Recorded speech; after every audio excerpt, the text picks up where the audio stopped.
Hello friends, இன்னைக்கு நம்ம மாடி தோட்டத்தில் கனகாம்பரம் அறுவடை பண்ண போகிறோம். நாங்கள் கனகாம்பர செடி 4 வருஷமாக வச்சுன்னு இருக்கிறோம். இந்த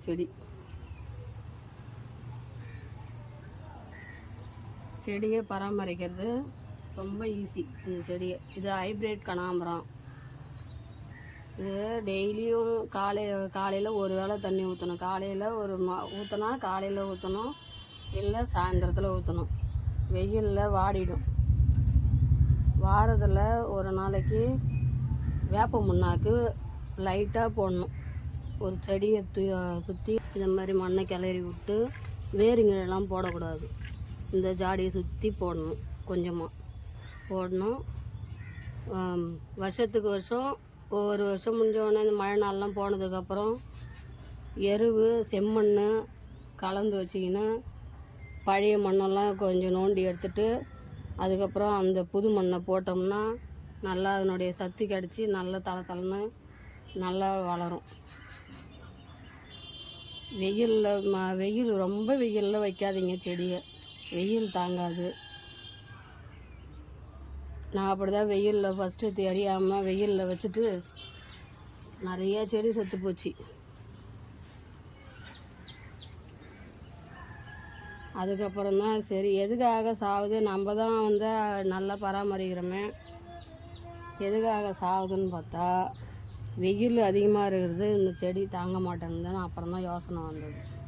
அப்புறம் ஷேட் நட்டு வாங்கின்னு வந்து செட் பண்ணதுக்கப்புறம் செடிங்க நல்லா இருக்குது. அதே போல் நீங்கள் மாடி தோட்டம் வைக்கணும்னு ஆசைப்பட்டீங்கன்னா ஃபஸ்ட்டில் துளசி செடி, கற்பூரவள்ளி, ஈஸியாக எது வளருதோ அது மாதிரி வச்சு ஆரம்பிச்சிக்கணும். கீரை போடலாம். கீரை நீங்கள் வேறு கடையில் தான் போய் வாங்கணும்னு கிடையாது. சமையல் அறையில் இருக்கிறது வெந்தயம், கடுகு இதெல்லாம் இந்த 2 கீரையுமே போட்டாலுமே போதும். வெந்தயக்கீரை நல்லா உடம்புக்கு குளிர்ச்சி தரும், நார் சத்து உள்ளது, ரத்தத்தை சுத்தப்படுத்தும். இந்த 3 செடியும் கடையில் வாங்கின்னு வந்தது. இந்த ஒரு செடி எங்கள் நாத்தனார் பொண்ணுடைய கல்யாணத்தில் எடுத்துன்னு வந்தது. இது 4 வருஷமாக இந்த செடி வச்சுருக்கிறேன் நான். இந்த செடியிலேருந்து பதியம் போட்டு, பதியம் போகிறதுலாம் பெரிய விஷயம் கிடையாது. இதுமாரி சின்ன டப்பா, இதுமாரி சின்ன டப்பாவில் மண் கொட்டி சைடில் அந்த கிளையை மடித்து விட்டு மண் கொட்டி வச்சோம்னா அதுவே வேர் பிடிச்சிரும். அது எப்படி வேர் பிடிக்க வைக்கணும்னா இதுமாரி கணுவாக வரும். இந்த கணுவை அந்த மண்ணில் படுற மாதிரி மடக்கி விட்டு போடணும் பதியம். அதே மாதிரி பதியம் போட்டு ஒரு 4 செடி எடுத்து வச்சுருக்கிறேன் நான். இந்த செடியிலேருந்து பதியம் போட்டது இந்த செடி, இது 3 கீழ் தோட்டத்தில் ஒரு செடி இருக்குது. அதெல்லாம் நான் மேலே எடுத்துன்னு வரணும். மாடி தோட்டம் வச்சுருக்கிறவங்க, மாடி தோட்டம் ஆரம்பிக்கணும்னு நினைக்கிறவங்க நிறைய செடி வைக்கணும்னு கிடையாது. சும்மா நம்ம வீட்டு யூஸுக்கு ஒரு 2 கனகாம்பர செடி வச்சா நம்ம தலைக்கு யூஸ் ஆகும். அப்படி நினச்சி தான் நான் ஆரம்பித்தேன். அது செடி வைக்கிற ஆர்வத்தில் எனக்கு ஆரம்பத்தில் இருந்தே ரொம்ப ஆர்வமாக இருப்பேன் செடி வைக்கிறதுக்கு. அதுக்கப்புறம் நிறைய செடி உருவாக்கிட்டேன் நான்.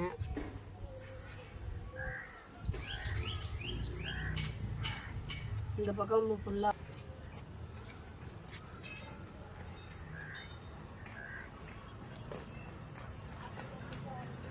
பூத்து முடிஞ்சதுக்கப்புறம் இந்த கதிரெல்லாம் அப்படியே பூ பறிக்கும் போதே கட் பண்ணி விட்டுடணும். அப்போ தான் நம்மளுக்கு அடுத்த துளிர் வரும். கட் பண்ணி அப்படியே செடிங்களே போட்டுடலாம். அது காஞ்சி போய் அதுவே அதுக்கு உரத்தை தேடிக்கும். அதனுடைய காஞ்ச இலை எதுவுமே நான் வெளியில் எடுத்து போட மாட்டேன். அதை பெருக்கி காய வச்சு செடிக்கு உரமாக்கி அதே நான் போடுவேன். ஆர்கானிக்காக உரம் தான். இது வேறு கனகாம்பரம், இது வேறு கலரு. கனகாமரத்துலேயே 3 வெரைட்டி வச்சுருக்குறோம்.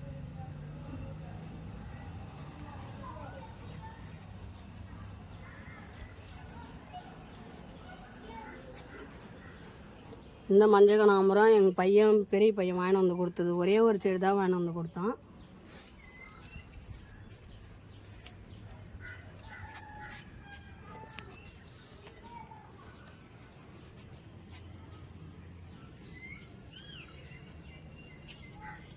இந்த ஒரு செடியில் அதே மாதிரி அந்த செடியை பதியம் போட்டது காமிச்சோம்ல, அதுமாரி பதியம் போட்டு இந்த செடி இது பதியம் போட்டது இருமா. உங்களுக்கு நான் எத்தனை வெரைட்டி கனகாமரம் வச்சுருக்கிறேன்னு காமிக்கிறதுக்காக தான் நான் தனித்தனியாக அந்த பூவை பறிக்கிறேன். இது ஒரே ஜாடியில் 2 கலர் கனகாமரம் செடி வச்சுருக்குறோம். இது சிகப்பு கலரு, இது ஹைப்ரிட்டு மஞ்சள் கலர் கனகாமரம். இது 2 செடியும் எங்கள் பெரிய பையன் வாங்கி வந்து கொடுத்தான். இது வாங்கி வந்து 1 வருஷம் ஆகுது. இந்த வருஷத்தில் இதிலேருந்து நிறைய பதியம் போட்டு வச்சுருக்குறோம். இந்த லைனில் இருக்கிறது ஃபுல்லாகவே இப்போ காமிக்க போகிறோம் பாருங்கள். அந்த மஞ்சள் கனகாமரம் பூரா இந்த ஒரு செடியிலேருந்து பதியம் போட்டு எடுத்து வச்சுருக்குறோம்.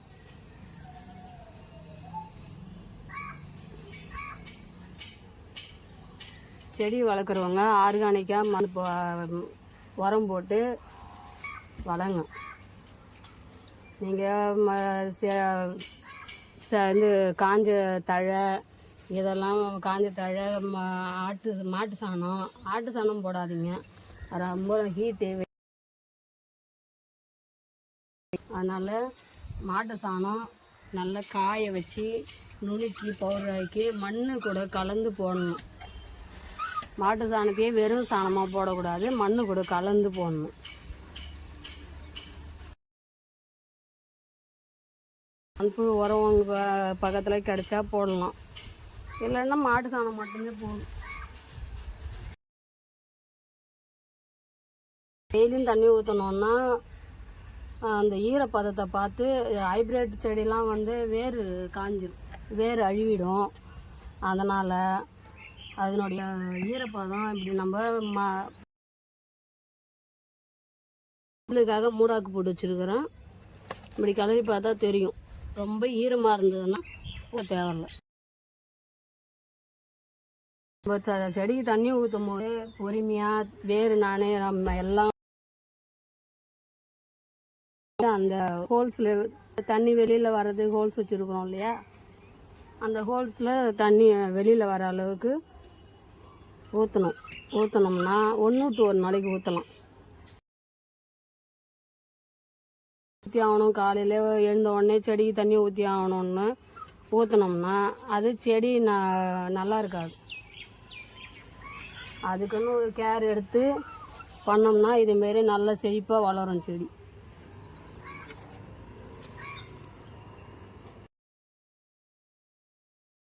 இதில் ஒரு நாளைக்கு வேப்ப முன்னாடி போடுங்க, மண்பழம் உரம் போடுங்க. ஆனால் எல்லாத்தையும் தொடர்ந்து ஒரு வாரம் அது செய்யணும்.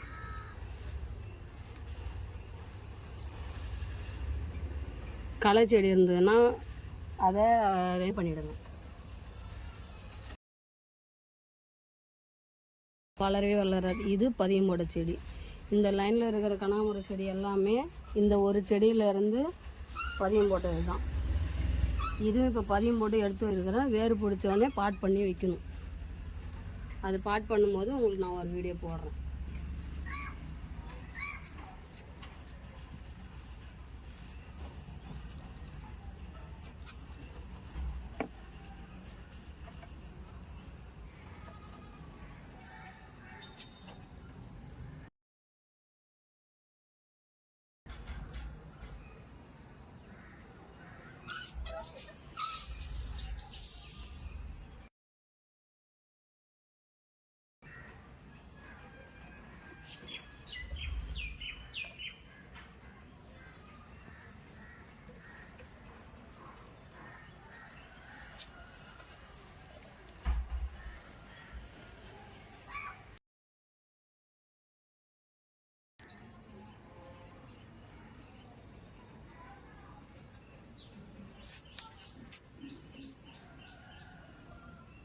செடி வைக்கிறது, செடிங்களை பாதுகாக்கிறது இதெல்லாம் எனக்கு ரொம்ப ரொம்ப பிடிக்கும்.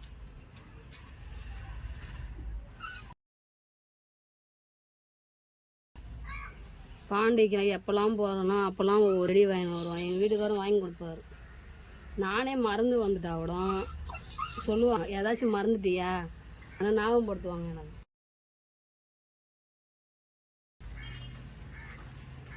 கரெக்டாகிட்டுன்னு போய் இது பேசிக்கலாட்டுன்னு போயிட்டு செடி வாங்கி 400 500 அப்படியே தீட்டிட்டு செடி வாங்கணுமோ எல்லா செடியும் வாங்குவோம். உரம் வாங்கி கொடுப்பாங்க.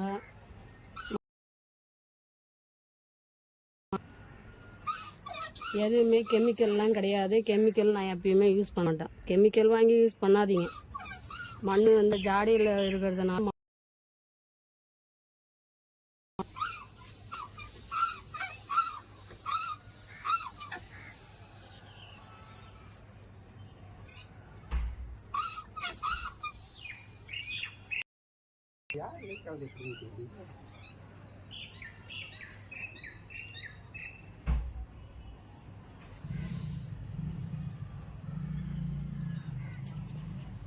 ஒரு நாளைக்கு வேருக்கு தண்ணி விடுங்க, ஒரு நாளைக்கு செடிக்கு மேலே ஸ்ப்ரே பண்ணி விடுங்க. இந்த வெய்ய நாளில் மட்டும் காலையில் ஸ்ப்ரே பண்ணி விடுங்க.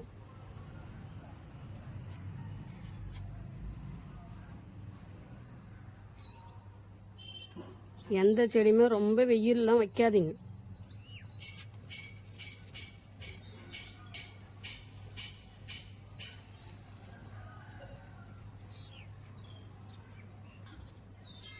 நம்ம தோட்டத்து வீடியோவை பாருங்கள்.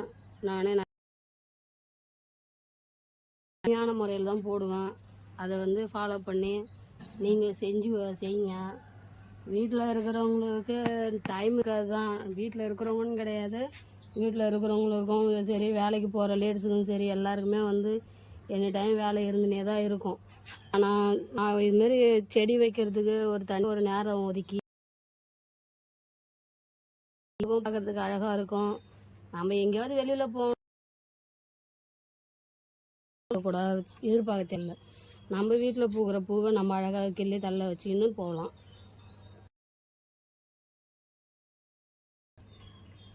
கீரை வகை அந்த வெந்தயக்கீரை போடலாம்.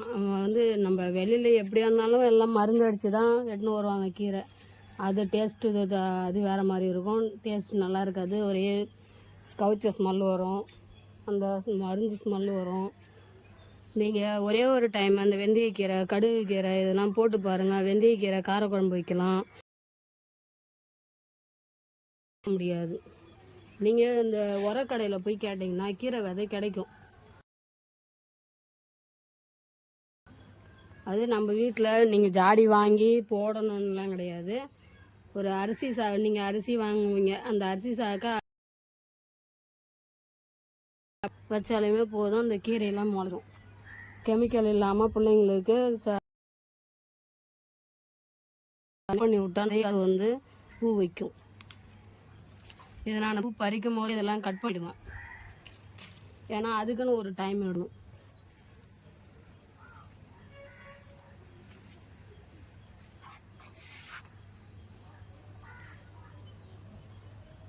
இந்த துளசி செடி தான் நான் ஃபஸ்ட்டு வச்சேன். இது ரொம்ப பெரிய செடியாக இருந்தது, ஒடிச்சு விட்டு ப்ரூன் பண்ணி விட்டுக்கிறேன்.